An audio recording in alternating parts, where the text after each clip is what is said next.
ये रिजल्ट में भी 11 दिखेगा कि नहीं दिखेगा?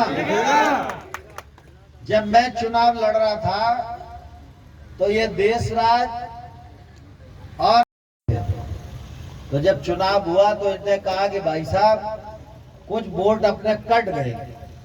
मैंने कि क्यों कट गए? इन्होंने कहा अजब सिंह कांग्रेस से चुनाव लड़ रहे थे तो कुछ लोग कांग्रेस के प्रभाव में चले गए। तो अब बलबीर सिंह दंडोतिया के साथ साथ पूर्व विधायक अजब सिंह जी भी कमल के नाव पर बैठ गए। तो अब कोई कमी रहेगी क्या गुड्डू भाई? नहीं रहेगी हैं?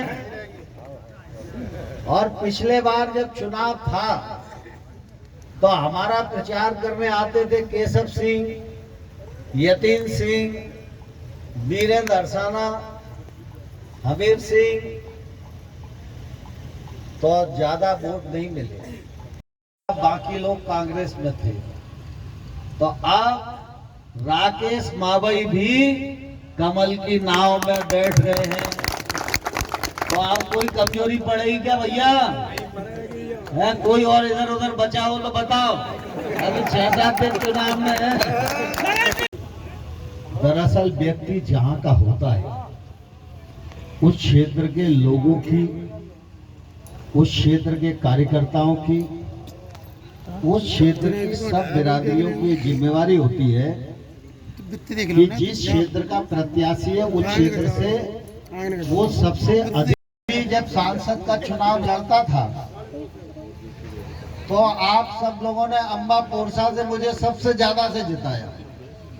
तो मैं जीतता था ना फिर पूरे क्षेत्र में है। तो दिमनी की जीत नंबर 1 की होनी चाहिए कि नहीं होनी चाहिए?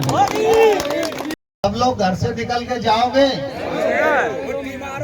गर्मी बहुत है।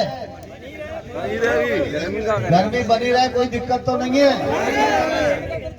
अब हम लोगों की कोशिश ये होनी चाहिए कि ये 5-6 दिन सिपाही बन के प्रचार मत करो, सेनापति बन के प्रचार करो। और कांग्रेस पार्टी पर आंधी बन के टूट पड़ो। आंधी जब आती है तो सारे दरख्त टूट जाते हैं कि नहीं टूट जाते? ऐसे ही अगर आप आंधी बन जाओगे सारे दरख्त छूट जाएंगे, कांग्रेस की जमानत जब्त हो जाएगी और दिल्ली की विजय नंबर 1 पर हो जाएगी। हम सब लोगों को संबोधित कर रहे थे तो उन्होंने हमें बताया कि ये लड़ाई व्यक्तियों के बीच में नहीं है, ये लड़ाई दलों के बीच में भी नहीं है, ये लड़ाई धर्म और अधर्म के बीच में है। पहले जब चुनाव होते थे तो चुनाव प्रत्याशियों के होते थे, कांग्रेस और भाजपा में होता था। आज ये चुनाव धर्म और अधर्म के बीच में है, देश को बचाने वाले और देश को तोड़ने वालों के बीच में है। आज का ये चुनाव धारा 370 समाप्त करने वाले और धारा 370 का विरोध करने वाले लोगों के बीच में है। और आज का ये चुनाव राम मंदिर बनाने वाले और राम मंदिर बनने का विरोध करने वालों के बीच में। 100 करोड़ हिंदुओं की आबादी में एक पार्टी के लोग अगर ये कहें कि हम सत्ता में आ जाएंगे तो सनातन धर्म समाप्त कर देंगे, हम लोगों के लिए डूब मरने वाली बात नहीं है। क्या कोई भाई कलाल है जो हमारे होते हुए सनातन धर्म पे आंच आने दे? है कोई? बताओ। अब तो कांग्रेस ने हद ही पार कर दी है। ये प्रत्याशियों का मामला नहीं है। प्रत्याशी तो टटपुंजिए की स्थिति में इनकी कोई औकात ही नहीं है, शाही परिवार तक पहुंच भी नहीं सकते ये। अब कांग्रेस ने अपना घोषणा पत्र में कहा है कि जिनके पास जमीनें ज्यादा हैं उनकी जमीनें वापस ले लेंगे कानून बना के, और सबके घर की जांच कराएंगे। बहू बेटियों के पास जिनके पास ज्यादा जेवर है वो सारा जेवर एक निश्चित सीलिंग कर लेंगे, जैसे किसी पे 40 तोला सोना है तो तय कर देंगे भैया तुम्हारे पास 5 तोला सोना रहेगा, बाकी 35 सरकार में जमा करो। तो 35 कहते हैं अल्पसंख्यकों को बांटेंगे। ये क्यों कहते हैं? क्योंकि अल्पसंख्यकों को वोट चाहिए। अगर आपकी जमीन लेकर सरकार किसी दूसरे को दे, ये आपको मंजूर होगा क्या? नहीं।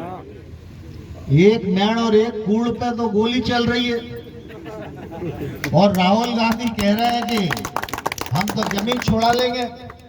लेकिन अब ये बात तो सही है कि जमीन तो सरकार की ही होती है। हमारी जमीन है तो उसकी पहली मालिक सरकार ही होती है। सरकार चाहे तो जमीन हमसे कभी भी ले सकती है कानून बना के, ये प्रावधान है। लेकिन आप सब इस बात को जानते हो कि मानव स्वभाव है कि मेरी जमीन होनी चाहिए, मेरा मकान होना चाहिए, मेरे मोड़ा मोड़ी होना चाहिए, मोड़ा मोड़ियों के अच्छे ब्याह होने चाहिए, उनकी अच्छी नौकरी लगनी चाहिए, मेरे खेत में अच्छी हरियाली होनी चाहिए, अच्छी फसल होनी चाहिए। ये मन की इच्छा होती क्या नहीं होती? अब कांग्रेस इस इच्छा के विरुद्ध घोषणा पत्र में लाकर कानून बनाना चाहती है। अब इतनी हिम्मत कांग्रेस की हो गई कि एक वर्ग के वोट लेने के लिए बहुसंख्यक वर्गों की जमीन छीनकर उनके हिस्से में बांटी जाए, तो मैं समझता हूं कि इसको बर्दाश्त नहीं करना चाहिए। तब मोदी जी ने कहा भी था कि जब तक मोदी है तब तक ये नहीं होने दूंगा किसी भी सूरत में। कहा था कि नहीं कहा था? जो लोग गए होंगे उन्होंने सुना होगा। तो आज हम सब लोगों को यह विचार करने की आवश्यकता है कि अंततोगत्वा कांग्रेस किस हालत में जा रही है, कांग्रेस किस रास्ते पर जा रही है। अगर थोड़ी सी भी चूक हुई तो कांग्रेस हमारी जमीन भी ले लेगी, गहना गुड़िया भी ले लेगी। और ये चुनाव भारत दुनिया का विश्व गुरु बने, इस उद्देश्य को प्राप्त करने के लिए हुआ। तो छोटी सी भूल भी, पहले तो हम लोगों को अंदाज नहीं था कि स्वर्ग कैसा होता है। सुनते रहते थे व्यास जी के भाषणों में कि अच्छे काम करोगे तो स्वर्ग जाओगे, गलत काम करोगे तो नरक जाओगे।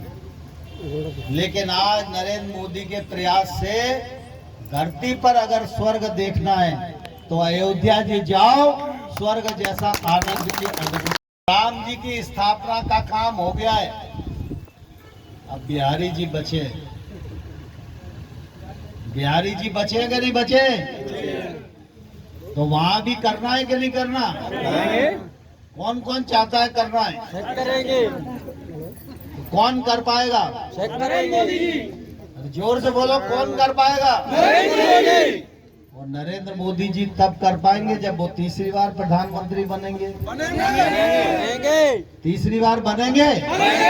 जोर से बोलो, बनेंगे। और नरेंद्र मोदी तब प्रधानमंत्री बनेंगे जब शिवमंगल सिंह जीतेंगे। कोई दिक्कत है नहीं। मैं तो आपको ये आग्रह करना चाहता हूं कि जितने लोग यहाँ बैठे हैं, मैं आपसे वोट मांगने नहीं आया, क्योंकि यहाँ जितने लोग बैठे हैं सब परिवार के लोग हैं और सबने वोट दिया है और सब आगे वोट देंगे भी। मैं आपसे 5-6 दिन का समय मांगने के लिए आया हूं।